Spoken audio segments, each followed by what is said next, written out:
Berjumpa lagi di Bajen Talk Show bersama saya Fatur. Dan ini adalah edisi yang kedua, di mana kemarin segmen Orang Dalam, kali ini segmen edisi kedua tapi khusus dengan orang seni. Nah, orang seni ini kita akan kedatangan tamu jauh-jauh dari pulau seberang. Nah, mungkin kawan-kawan yang kemarin mengikuti rangkaian acara Teman Festival di Palangkaraya, beliau adalah salah satu pengisi acara di Teman Festival. Selamat datang Mas Haikal. Terima kasih sekali Mas Fatur dan teman-teman dimanapun teman-teman berada. Gitu. Apa kabarnya nih? Baik, alhamdulillah baik. Sudah 5 hari ya, berarti di Palangkaraya. Alhamdulillah masih dalam kondisi yang baik itu jasmani maupun rohani. Udah ini nyucuk pentol belum? Nyucuk mentol itu apa ya? Nah, berarti belum diajak nih. Wah, ini Nyucuk pentol itu kuliner yang di setiap sudut Palangkaraya ada, Mas. pentol tuh bukannya cilok itu ya? Iya, betul. Oh, Jadi nyucuk pentol itu nusuk cilok. menusuk ya. Nyucuk. Kalau di sini nyucuk itu menusuk. Menusuk. Nah, Nyucuk itu harus pentol. dicoba deh di sudut-sudut Palangkaraya. Mungkin Teman Festival bisa mengajak Mas Haikal nih ke sana. Boleh banget gitu kalau teman-teman mau ngajak ke mana-mana kulineran, Oke. boleh sekali. Dalam 5 hari ini sudah kemana aja, Mas? Di Palangkaraya. 5 hari ini ya selain mempersiapkan hal-hal yang berkaitan dengan Teman Festival, juga kemarin sempat diajak ke Tangkiling. Tapi itu juga bagian dari rangkaian Teman Festival ya gitu. Saya diajak ke Tangkiling sama yang punya Borneo Art Play, Mas Abdul Hafiz. Juga kebetulan dia penggagas Teman Festival. Dan kemudian diajak ke Tangkiling, ke lihat orangutan. Itu naik perahu kecil itu, ngelilingin sungai ya. Itu untuk ngeliat dan menikmati suasana di sana.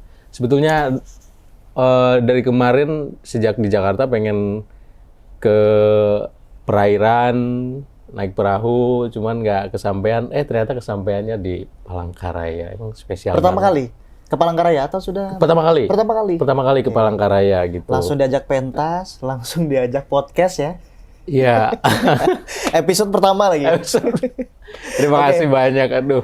Mas Haikal, jauh sebelum kita berbicara tentang Teman Festival, ini apa sih yang membuat Mas Haikal mau ke Palangkaraya, datang ke Teman Festival? Iya, yang pasti itu ajakan dari Mas Abdul Hafiz gitu, dari Borneo Art Play, yang memang mengajak saya untuk tahun lalu kami ngobrol gitu, sebetulnya mungkin itu bisa dibilang sambil bercanda ya gitu, obrolan basa-basi. Kalau ayo bikin sesuatu di Palangka gitu, cuman bikin apa ya gitu. Saya juga sebenarnya dibilang orang seni, nggak juga, seniman juga bukan gitu. Cuma memang saya di Jakarta banyak terlibat di tempat atau di komunitas yang berkaitan dengan kesenian dan kebudayaan gitu.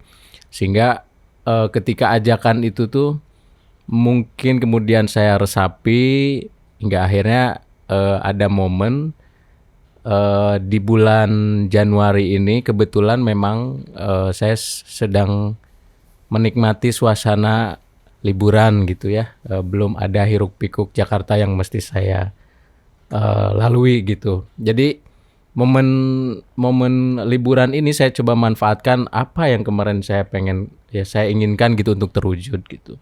Oh, saya ingat Hafiz pernah ngajak untuk ke Palangka bikin sesuatu gitu. Jadi saya merecall ingatan itu, terus merencanakan apa yang sekiranya bisa saya lakukan di sana gitu.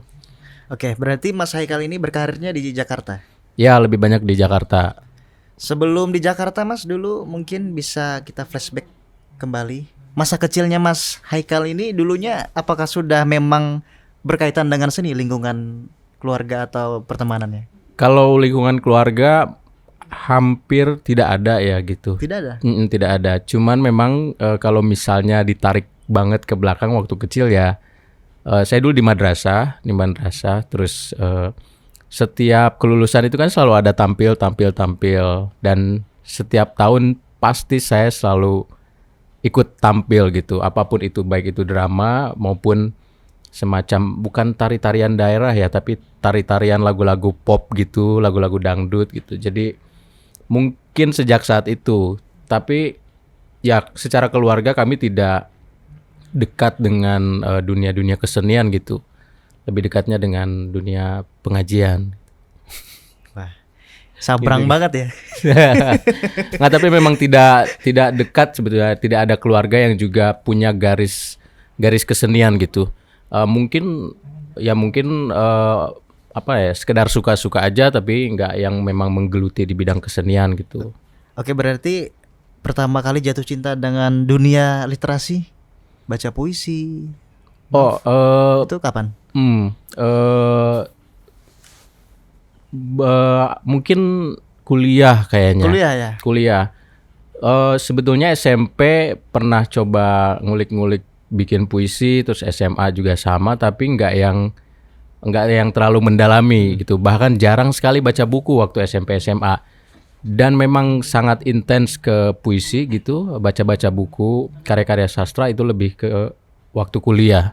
Nah, masih ingat nggak Mas? Puisi pertamanya lu tentang apa itu? Yang saya baca waktu SMP. Yang bikin. Oh, yang bikin. Ya, masih ingat ya? Lupa.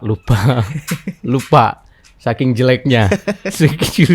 Sekarang emang bagus sih. Cuman lupa saya waktu SMP tuh. Kalau nggak salah ya, seingat saya tentang alam waktu itu. Tentang alam ya.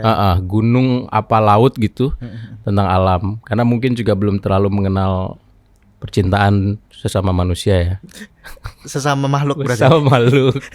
Ini sesama alam. Sesama alam. Kayaknya waktu itu gunung atau laut gitu saya sempat ini. Berarti SMP udah mulai nulis puisi, kemudian di SMA tetap ngisi pentas seni gitu sama-sama teman-teman SMA. SMA saya ikut teater pelajar. Sebetulnya nggak ada teater sayangnya. Belum ada ya? Di sekolah SMA saya sampai hari ini, bahkan SMK saya gitu, SMK-nya mungkin kalau boleh saya sebutkan SMK di analis kimia gitu. Mungkin akan tidak nyambung, jadi bisa menjadi bahan obrolan nanti. Cuma memang tidak ada ekskul kesenian di situ, tapi ada pentas seni, pensi kan, setiap sekolah biasanya ada. Nah, mengekspresikannya di situ gitu. Saya waktu itu kemarin stand up komedi pernah. Juara 3 dari 3 orang. Serta terus tiga orang. Jadi vokalis, terus di band-bandan kelas pernah, kemudian kabaret juga pernah gitu. Berarti tidak secara langsung bahwa Mas Haikal ini memang dari kecil SMP SMA sudah sedikit-sedikit ya? Iya, mungkin ya, bisa dibilang begitu. Kemudian lanjut setelah SMA itu kemana? Setelah SMA kuliah di Jogja di kimia UGM. Juga? Kimia. Wow, luar biasa. Itu di kimia. Nah, kebetulan ya tahun pertama masih penyesuaian gitu, mau ikut organisasi apa, atau unit kesenian atau unit kegiatan mahasiswa apa gitu. Tahun pertama, tahun kedua baru mulai ikut teater gitu. 2015 waktu itu apa teaternya? Teater Gajah Mada. Gajah Mada. Langsung teater Univ. Langsung teater Univ. Wow. Gitu. Jadi langsung teater Univ karena di fakultas nggak ada. Di fakultas MIPA nggak ada gitu.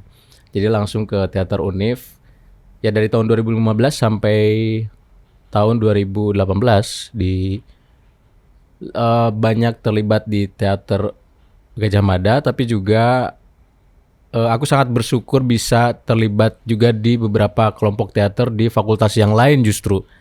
Gitu, filsafat pernah gitu. Terus juga ada acara yang memang melibatkan beberapa fakultas, bikin pertunjukan pernah juga gitu. Oke, dari SMP SMA hingga ikut teater Univ, apa yang Mas Haikal rasakan perbedaannya dalam berproses berkarya, Mas? Ya, kalau di SMA itu rasanya masih belum terlalu banyak hal yang bisa dieksplorasi gitu.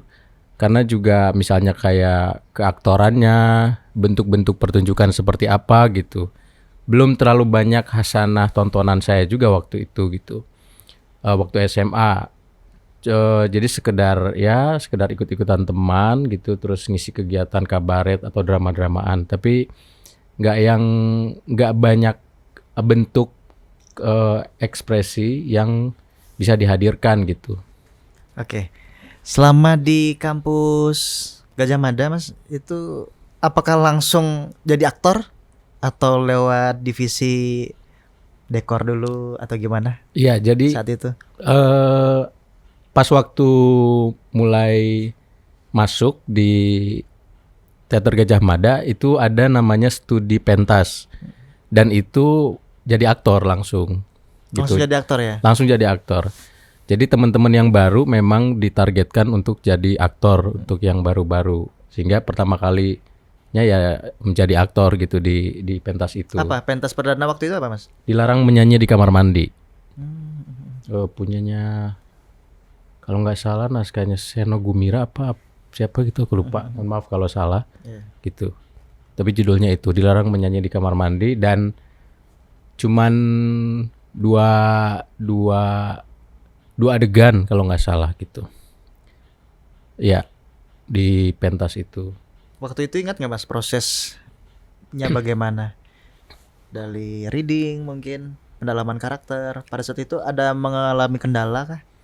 Nah, ya alhamdulillahnya aku bertemu dengan sutradara yang itu sebetulnya seangkatan denganku. Tapi di Teater Gajah Mada dia lebih dulu masuk. Cuman dia memang lebih aktif di fakultasnya dibanding di teater di Univ gitu. Ada namanya Lutfi. Aku sangat bersyukur bertemu dengan dia, juga bertemu dengan teman-teman yang proses waktu dilarang menyanyi di kamar mandi gitu. Mungkin hampir setiap hari gitu. Tentu saja diawali dengan pembedahan naskah, kemudian siapa yang cocok jadi siapa, lalu baru pemantapan apa maksud dari setiap dialog gitu. Terus blockingnya, ya hampir setiap hari itu hal yang tahun kedua kuliah yang sangat menyenangkan, dan saya baru mengalami itu kan gitu. Berproses teater, oh seperti ini gitu sampai malam, tapi itu saya merasa tidak capek gitu.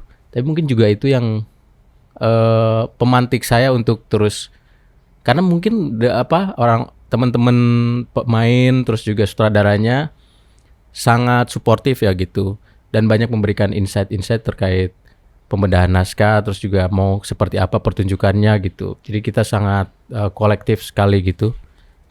Oke Mas Haikal, ini kan di kampus-kampus kan banyak nih teater-teater mahasiswa, mungkin mereka juga berproses untuk pentas. Nah, Ya. dari yang Mas Haikal pelajari, alami, mungkin ada nggak sih Mas untuk tips buat kawan-kawan mahasiswa yang lagi bergerak di bidang perteateran ini?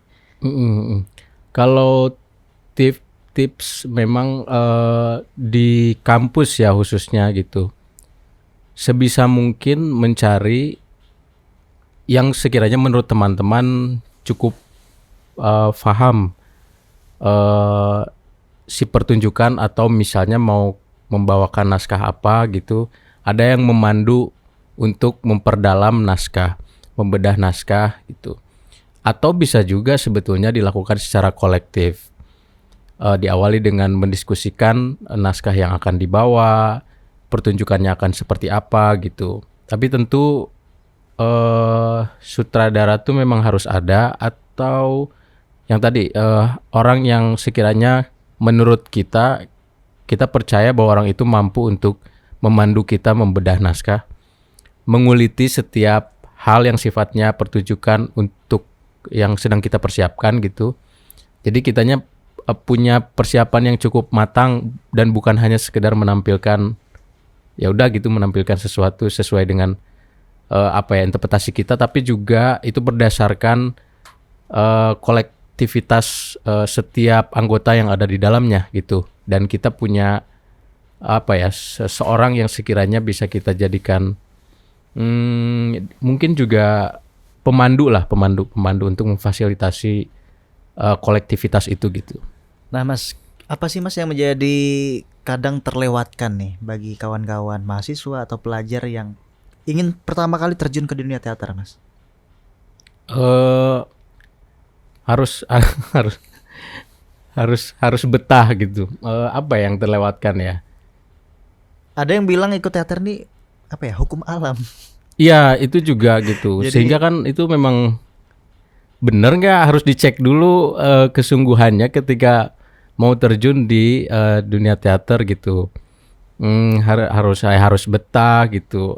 Apapun yang terjadi di lingkaran gitu, ya tetap dirasakan sebagaimana mestinya gitu, dengan tidak kelewatan justru saja gitu.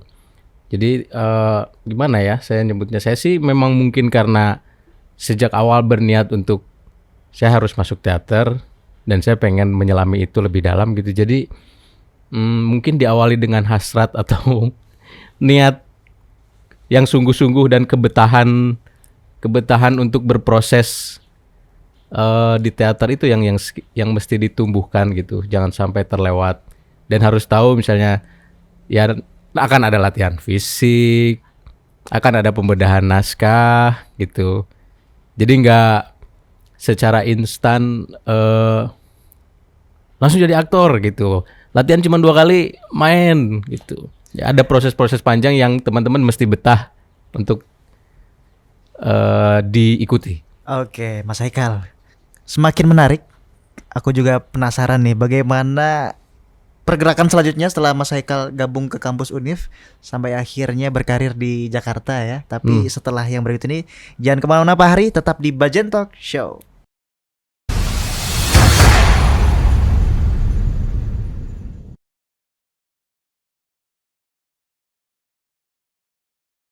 Pak Hari kembali lagi menyapa kamu semua di sana. Bajen Talk Show di podcast TVRI Kalimantan Tengah bersama saya Fatur dan juga Mas Haikal.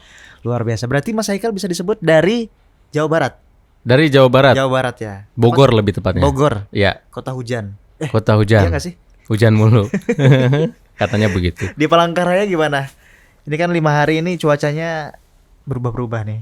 Ada perbandingan nggak? Atau sama kayak di Jakarta? Cuaca. Ya sama ya kayaknya. Cuman mungkin belakangan kayaknya baru hujan terus ya. Kemarin baru mengalami hujan setelah 5 hari di Palangka. Waktu di Tangkiling ya? Waktu di Tangkiling sambil naik perahu hujan. Itu syahdu sih. Itu syahdu banget. Berarti udah bikin puisi baru nih. Inspirasi dari Tangkiling. Oke Pak Hari, kita lanjut. Kita tadi sampai pengalaman Mas Haikal di teater kampus ya. Teater kampus. Nah, itu kan pentas pertama dilarang menyanyi di kamar mandi. Dilarang menyanyi di kamar mandi. Selama di UGM waktu itu sudah beberapa kali pementasan Mas hingga akhirnya lulus, atau sempat juga sebagai sutradara atau produser? Ya berapa kali ya? Nggak terlalu banyak sebetulnya, mungkin 3 kali kayaknya. Dan 4 kali. Dan 1 kalinya sutradara gitu. Jadi tahun 2015 main, 2016 sutradara untuk studi pentas Teater Gajah Mada, 2017 main dengan Fakultas Filsafat kalau nggak salah, terus 2018 terakhir, apa 2017 saya lupa, tapi itu yang terakhir kumpulan dari teman-teman fakultas yang lain. Itu menarik, mainnya nggak di gedung pertunjukan, tapi di pelataran ada di kampus UGM tuh namanya Balairung kan, gitu. Pokoknya di pinggir jalan gitu, jalan gedung Balairung. Nah itu pertunjukan terakhir yang menarik. Oh terus sama monolog mungkin aku tahun 2017 atau 18 gitu, monolog. Itu dalam rangkaian perlombaan kesenian di fakultas kayaknya waktu itu. Mas bisa diceritakan nggak sih Mas pola program pementasan teater di saat itu kan di Gajah Mada ya? Dalam 1 tahun itu ada proses apa? Program pementasannya nggak Mas? Ya. Misalnya dalam tahunan ada pentas besarnya, pentas kecilnya bulanan, itu bisa diceritakan Mas? Kalau di Gajah Mada gimana? Ya mungkin kalau sekarang udah berbeda lagi ya. Cuman yang kemarin saya alami sebetulnya saya juga agak lupa ingat. Tapi pasti akan selalu diawali dengan studi pentas gitu. Studi pentas itu apa? Untuk pengenalan. Perkenalan dan untuk anggota-anggota baru. Mahasiswa gitu. baru ya? Mahasiswa baru yang ikut UKM Teater Gajah Mada, mereka akan difasilitasi untuk bikin studi pentas gitu. Pentasnya ketika masa orientasi. Masa orientasi bisa Oke, dibilang begitu. oke. Setelah masa Setelah, orientasi, setelah masuk, kemudian baru teman-teman yang mau ikut Teater Gajah Mada, nah itu difasilitasi untuk bikin studi pentas itu. Gitu. Setelah studi pentas, kemudian Setelah studi pentas, ya mereka syah gitu. sudah Jadi sah ya. sudah Jadi, sah gitu menjadi anggota Teater Gajah Mada. Kemudian seingat saya ada beberapa pertunjukan yang dibikin oleh Teater Gajah Mada, 1 apa 2 gitu, saya lupa juga gitu. baru Gitu. pentas yang tahunan besar.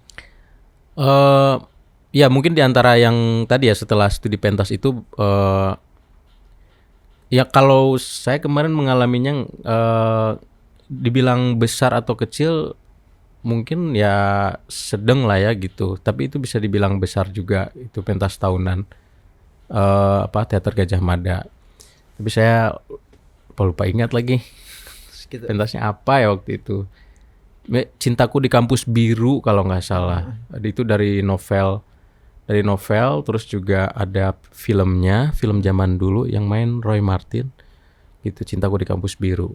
Kalau nggak salah itu pas masa-masanya saya jadi anggota baru gitu, Teater Gajah Mada. Mas, selama di Teater Gajah Mada itu dulu pementasannya seperti apa? Apakah berbayar atau Ya kalau memberikan tontonan gratis untuk mahasiswa atau bagaimana polanya? kalau yang di Teater Gajah Mada yang waktu studi pentas, seingat saya itu nggak berbayar gitu, karena masih dalam tanda kutip percobaan gitu kan, teman-teman baru yang baru mencoba untuk bermain gitu.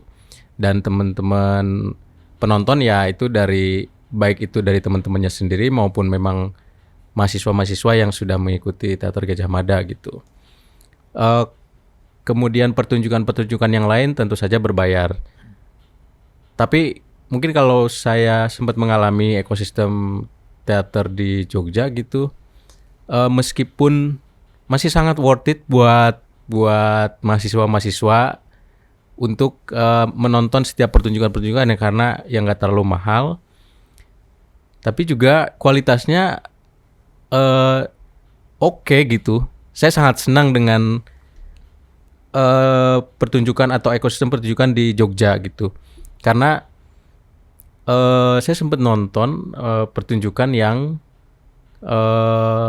tidak hanya dilakukan di ruang-ruang pertunjukan gitu, tapi di tempat-tempat yang lain. Gitu. Nah itu yang sebetulnya bikin saya merindukan Jogja, itu adalah salah satunya bentuk-bentuk pertunjukan yang menurut saya menarik banget gitu. Jadi ada ini kayaknya Cintaku di Kampus Biru. Ada satu gedung Kampus? bukan gedung kampus, ya masih dalam lingkungan kampus, tapi pertunjukannya ngikutin aktornya, jadi penontonnya ngikutin kemana aktornya main, terus ke naik tangga, turun tangga gitu. Tapi di setiap spot pemain itu ya ada peristiwanya masing-masing gitu. Jadi penonton mengalami banyak hal ketika melakukan perjalanan itu gitu, karena mengikuti setiap peristiwa yang ada sejak di bawah ke atas terus ke bawah lagi gitu. Nah itu mungkin imersif kalau sekarang ya istilahnya gitu. Hal itu yang itu baru pertama kali saya menemukan atau mendapatkan pengalaman itu.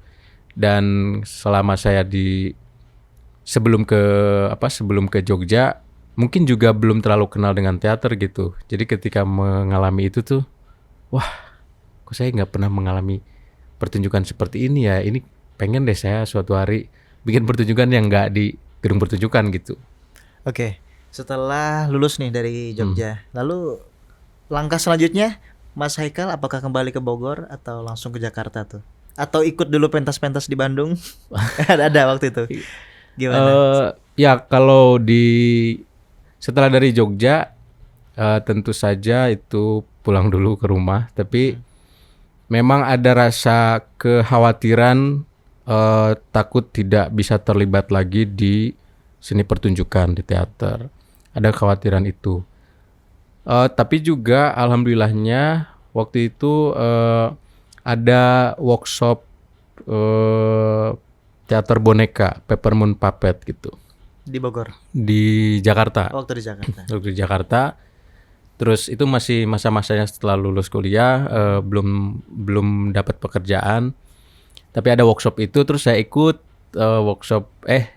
Saya itu semacam submission dulu gitu untuk pertunjukan monokrom Tulus.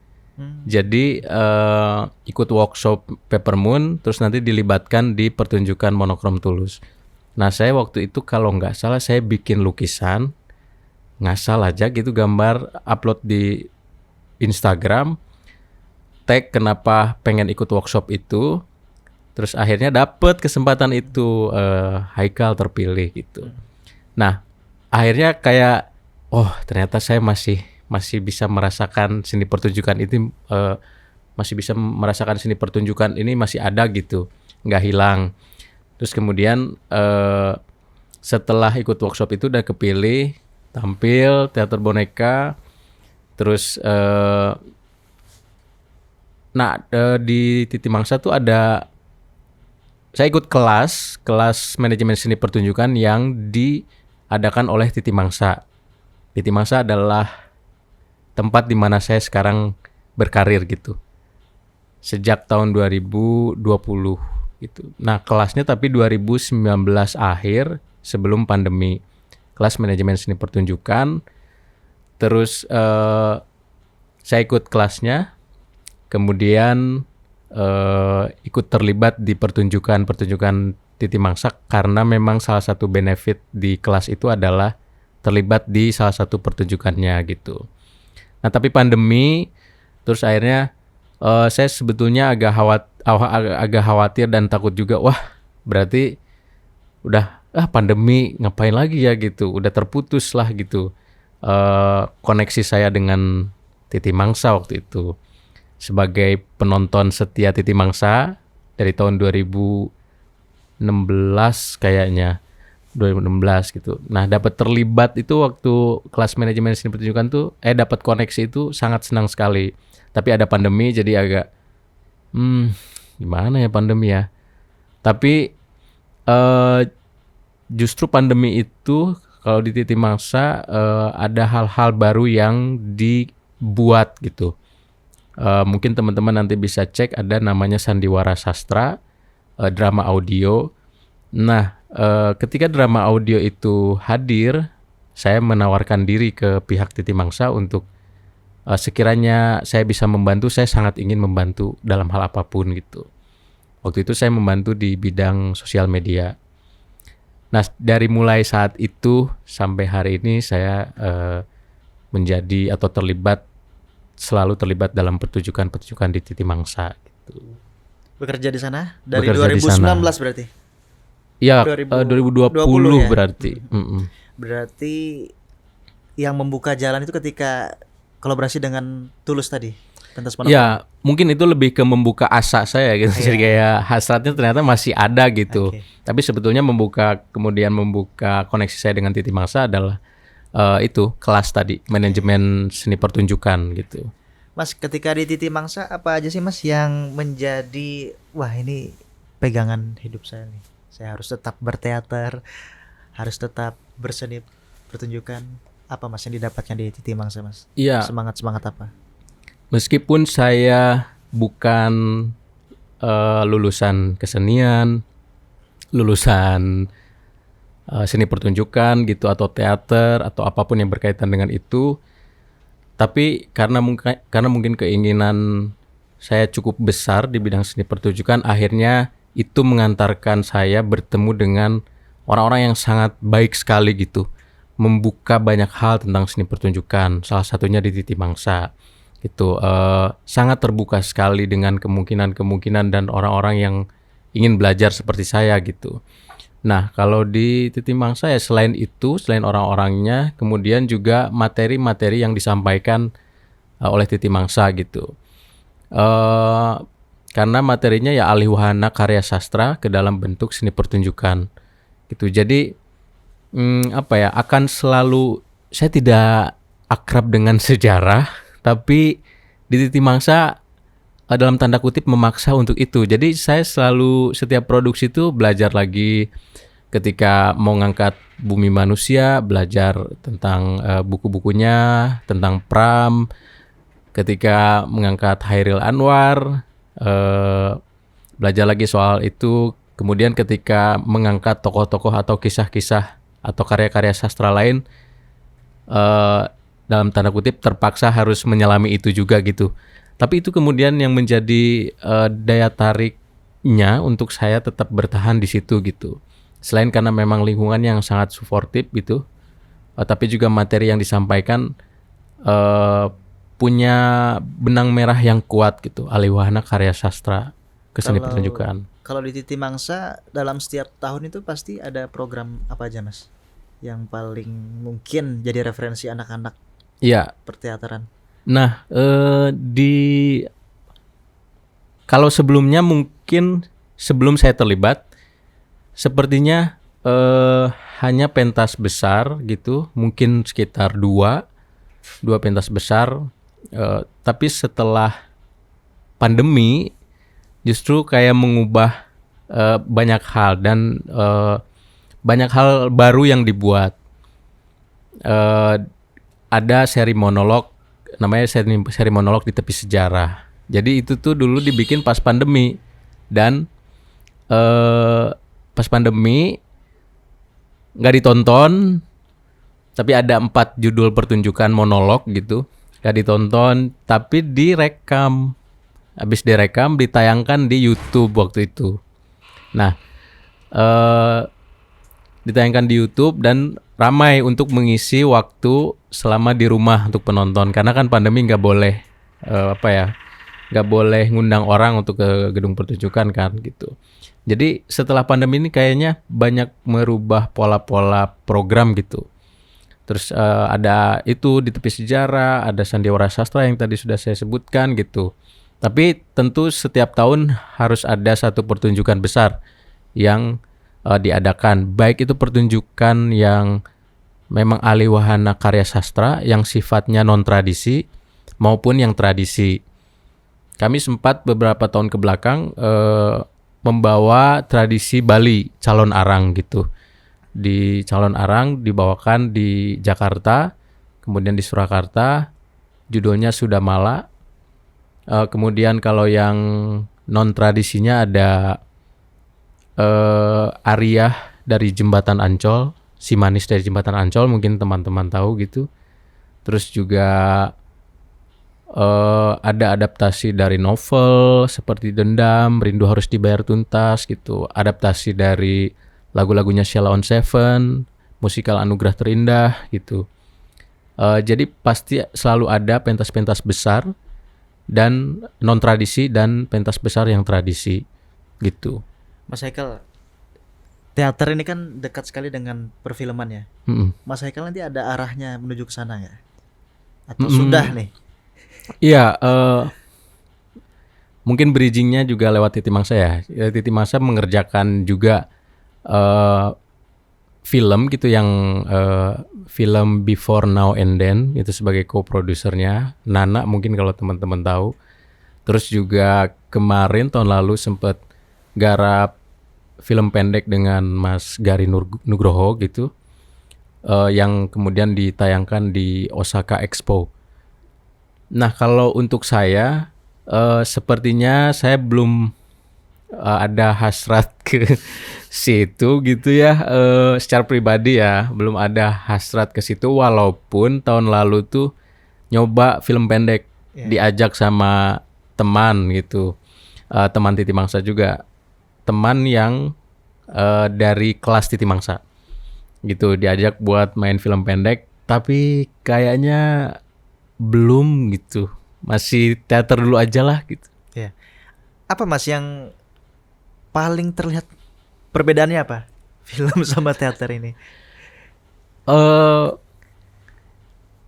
Agak ini ya. Sehingga Mas Haikal nanti aja dulu deh. Tapi kalau cerita pengalaman pribadi tuh waktu film pendek tuh entah kenapa saya setiap detik tuh mungkin keringetan ya, kayak deg-degan banget gitu. Jadi ada orang make up tuh yang selalu deketin ke saya, Mas gugup ya, Mas ini ya tegang ya. Iya ini dari tadi saya touch up mulu. Karena aduh. Oke. Mungkin Tuh kan karena sampai jatuh kan. Mungkin karena belum terbiasa. Mungkin karena belum terbiasa dan itu baru pertama kan gitu. Jadi entah kenapa karena tapi sebenarnya itu lingkungan yang waktu itu yang film pendek itu alhamdulillahnya aku berada di lingkungan yang sangat suportif, tapi nggak tahu merasa ketegangan yang hebat dibandingkan saya main pertunjukan gitu.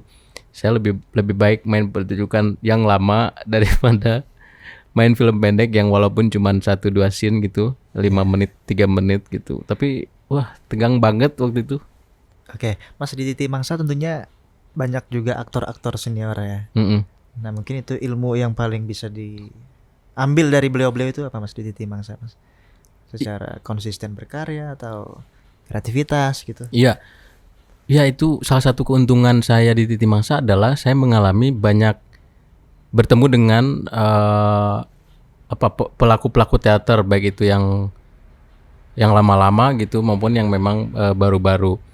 Yang saya suka sebetulnya adalah bertemu dengan sutradara-sutradara gitu, sutradara-sutradara dari berbagai daerah yang sangat beda sekali tipe-tipenya gitu. Dan mungkin saya kadang-kadang ya nyontek-nyontek, ini treatmentnya kayak gini, ini sebelum latihan games dulu, ini cara penghayatannya seperti ini gitu. Kalau konsistensi terhadap kekaryaan itu sangat terlihat di masing-masing gitu. Cuma kadang-kadang yang saya contek itu lebih ke bagaimana sih treatment sebelum mulai latihan, bagaimana sih caranya untuk memperdalam sebuah teks, mencari dan menguliti setiap dialog itu yang disebut subteksnya apa, maksudnya apa gitu. Itu sih treatment latihan yang kadang-kadang saya selalu pakai gitu untuk baik untuk diri saya sendiri maupun di Titi Mangsa ada kelas acting Titi Mangsa, pengajarnya Iswadi Pratama. Nah sebelum mulai kelas itu kan kadang suka pemanasan. Nah pemanasannya kadang saya yang pimpin gitu. Nah pemanasannya itu kadang saya ngambil waktu itu sutradara ini pemanasannya kayak gini. Waktu itu pemanasannya kayak gini. Saya comot-comot gitu. Terus saya terapin. Itu yang paling saya seneng sih, ketemu dengan sutradara-sutradara yang berbeda karakter gitu. Kalau ketemu dengan aktor, kalau di Titi Mangsa memang selalu terlibat dengan aktor-aktor yang aktor film ya gitu, yang sudah ternama, Mas Reza, Kak Chelsea, Marsha Timothy, Teh Happy gitu. Oke, Mas, selama di Titi Mangsa tentunya melihat berbagai macam background ya dari daerah-daerah. Nah, untuk di 2026 mungkin ke depannya Mas, teman-teman anak muda-muda ini masih berminat nggak Mas di teater? Rasanya kalau mendengar misalnya di Palangka, kalau dengar cerita Abdul, terus juga ada teman yang waktu ke Palangka sudah mulai bertumbuh. Nah itu kenapa alasan saya juga ke Palangka, karena mendengar kabar itu rasanya sangat senang sekali dan saya ingin menjadi bagian dari pertumbuhan itu gitu. Jadi saya sangat positive thinking, husnuzon terhadap muda-mudi yang geliatnya untuk ikut terlibat di seni pertunjukan atau khususnya teater sepertinya akan semakin bertumbuh. Nah kemudian tahun lalu saya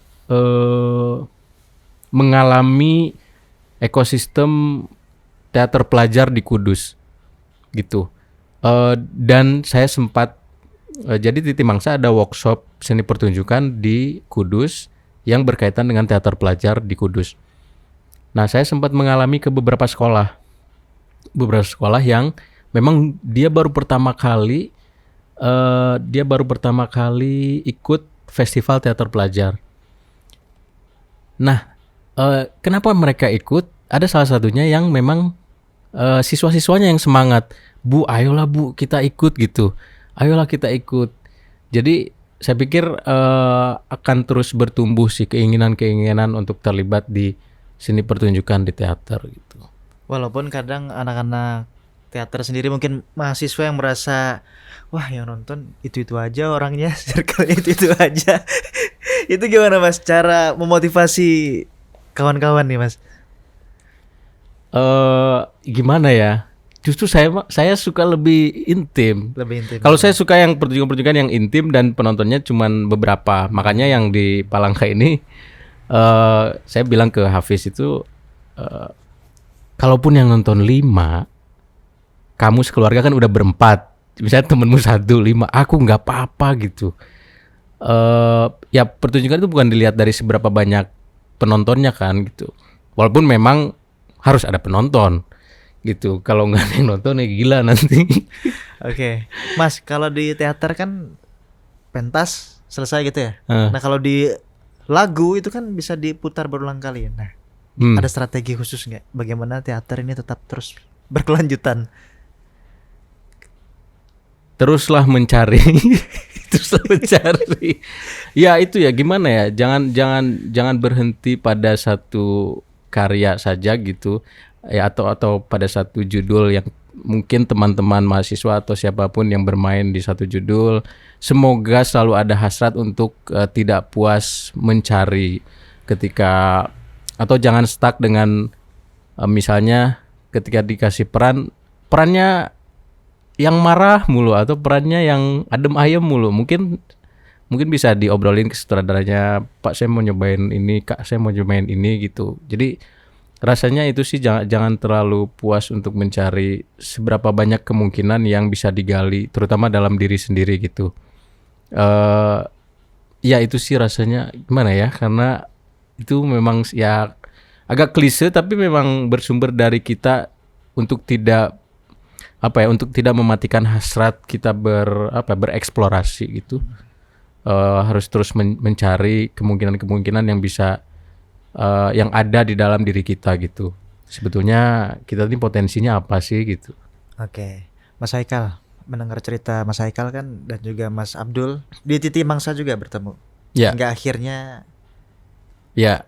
Kami di Titi Mangsa bertemu waktu itu Mas Hafiz atau Mas Abdul itu program Yayasan Kelola dan magang di Titi Mangsa selama beberapa waktu gitu.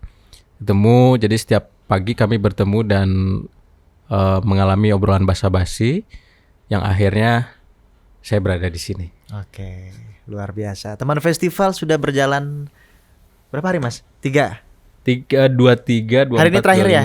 Hari ini terakhir. Oke, nah kawan-kawan yang penasaran dengan karyanya Mas Haikal bisa malam ini langsung ke teman festival. Nah, Mas Haikal, proses pentas di Palangkaraya cukup panjang? Di Palangkarayanya? Alurnya mungkin dari pembuatan apa itu boleh bisa Oh ya. Tunjukkan Mas. Jadi ini salah satu yang karya yang saya bawa ke Palangkaraya gitu. Ini adalah zin judulnya Walau Berantakan Gak Apa-apa Aman Aja gitu. Zin ini berisi puisi-puisi dan fotonya dominan diambil menggunakan kamera analog gitu. Puisi-puisinya yang saya tulis mulai dari 2016 kayaknya, tapi yang paling dominan dari 2023 sampai 2025 izinnya. Mungkin kalau teman-teman berminat bisa hubungi Mas Hafiz, lagi-lagi Mas Hafiz atau Borneo Art Play. Atau malam ini bisa ke Cilikriwut gitu untuk membeli dan menonton pertunjukan. Nah ini satu zin ini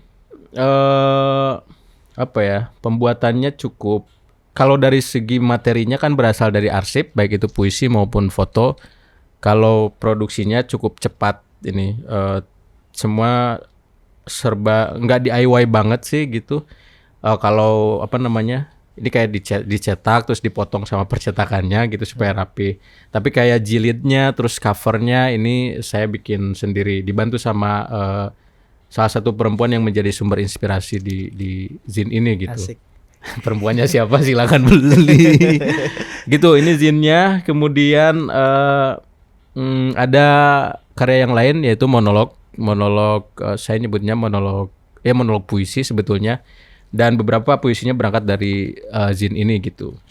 Puisinya karya Mas Haikal semua. Puisinya karya saya, terus foto-fotonya juga saya ambil sendiri gitu. Berarti Mas Haikal selain berteater juga fotografi ya?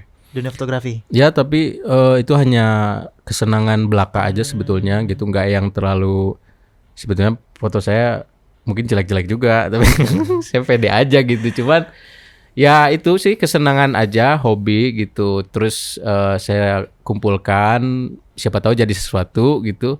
Ternyata kepikiran bikin zin ini dan jadilah gitu. Dan puisi-puisinya juga itu ketika dapat ilham untuk menulis sesuatu ya saya tulis aja gitu. Saya tulis, siapa tahu jadi sesuatu nanti. Ternyata ada keinginan buat zin dan saya coba gabungkan jadi zin puisi dan fotografi gitu. Sebelum ke sini prosesnya berapa lama Mas bikin ini sama mungkin latihan monolognya? Oh, kalau bikin ini mungkin itu karena berasal dari arsip, jadi saya kumpulin aja gitu. Terus kalau fotonya ada beberapa yang memang udah ada di arsip, tapi ada juga yang saya kayaknya puisi ini cocoknya foto ini deh, saya ngambil dulu gitu. Nah, karena analognya black and white dan ketika nyuci filmnya harus nunggu 1-2 hari gitu. Jadi saya nunggu dulu fotonya jadi baru saya susun jadi desain. Nah, kalau cetak, kalau jilid itu mungkin sekitar hampir total 3 hari gitu. Kalau ininya. Nah, kalau monolognya ya monolognya mungkin baru saya persiapan banget. Secara konsep memang sudah ada, udah lama gitu. Saya mau mengangkat monolog puisi yang berkisah tentang apa yang saya alami gitu, terutama percintaan dan kesepian gitu. Baru benar-benar dieksekusi setelah melihat area permainannya gitu. Berarti betul ya, memang bahaya kalau kita punya pasangan seniman. Karyamu akan abadi. Kamu akan abadi dalam karyanya. Gitu. Waduh, berat. Langsung dibuatin pentas nih. Ya, puisi. betul. Mas, melihat teman festival ini, saya kan beberapa kali lihat ya progresnya Mas Abdul Hafiz dan juga Borneo Abdulnya. Bagaimana tanggapan Mas Haikal sendiri? Waktu ini kan 2025 teman festival pertama gitu. Itu aku seneng banget gitu, ada Abdul bikin itu, terus merayakan pertemanan gitu kan. Terus memang waktu itu belum kepikiran, saya kan teman Abdul mau nebeng. Enggak, tapi ada movement itu tuh sangat menginspirasi gitu. Karena merayakan pertemanan yang memang menghasilkan karya gitu, juga membuka ruang untuk siapapun mengekspresikan dirinya dalam bentuk apapun. Apalagi semalam itu banyak hal yang tak terduga yang mungkin itu bisa jadi rangkaian teman festival gitu. Ada temennya Hafiz yang udah lama nggak tampil gitu dan udah lama gak ketemu juga gitu. Terus kami mengalami insiden gitu, mogok mobil tapi dibantu teman gitu waktu dari Tangkili gitu. Ini kayaknya dalam rangkaian teman festival kayak gitu. Jadi movement ini menurut saya sangat menginspirasi sekali gitu. Mungkin untuk teman-teman yang ada di luar sana, saya pikir ini bisa menjadi hal yang bisa teman-teman jadikan pedoman, jadikan panutan gitu. Semangat-semangat kekaryaan yang sebetulnya mungkin bisa dibilang indie banget ini gitu. Nggak ada sponsor yang besar ini itu di atas gitu. Tapi kalau misalnya nanti mau ada yang sponsorin boleh banget loh gitu. Titi Mangsa. Semoga gitu. Tapi workshop ya ke Palangkaraya. Nah, itu mudah-mudahan tahun-tahun nanti mampir selanjutnya. dulu ke podcast TVRI. Nah, itu harus sih. Saya aja mampir apa. Yang lain harus gitu. Oke. Itu sih. Saya sangat senang sekali dengan movement itu. Semoga bisa apa ya, terus berlanjut sampai kapanpun gitu. Kalau bisa tahun ini 2 kali boleh banget, Mas Hafiz. Gas. Memang. Play terus ya. Ya, Borneo Art langsung Play.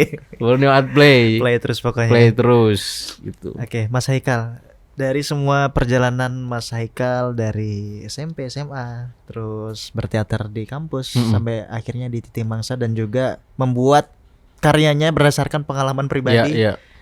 Apa yang menjadi satu pesan Mas untuk kawan-kawan mungkin di luar sana yang ingin berkarya, Mas?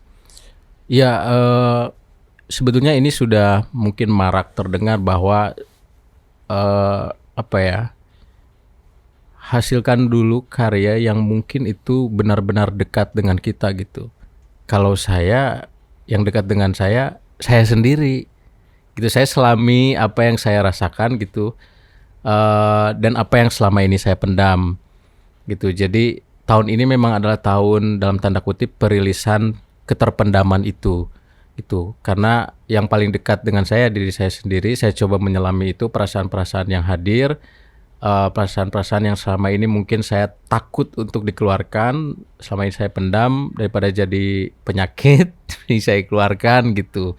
Dan dengan zin dan dengan monolog. Nah, untuk teman-teman ya, apapun yang teman-teman mungkin gelisahkan, teman-teman dirasa suka dengan atau interest dengan isu tertentu atau dengan hal tertentu, nah mungkin bisa difokuskan atau diselami isu atau hal-hal itu untuk kemudian karya apa yang bisa saya lahirkan dari isu ini ya, karya apa yang bisa saya lahirkan dari hal ini ya.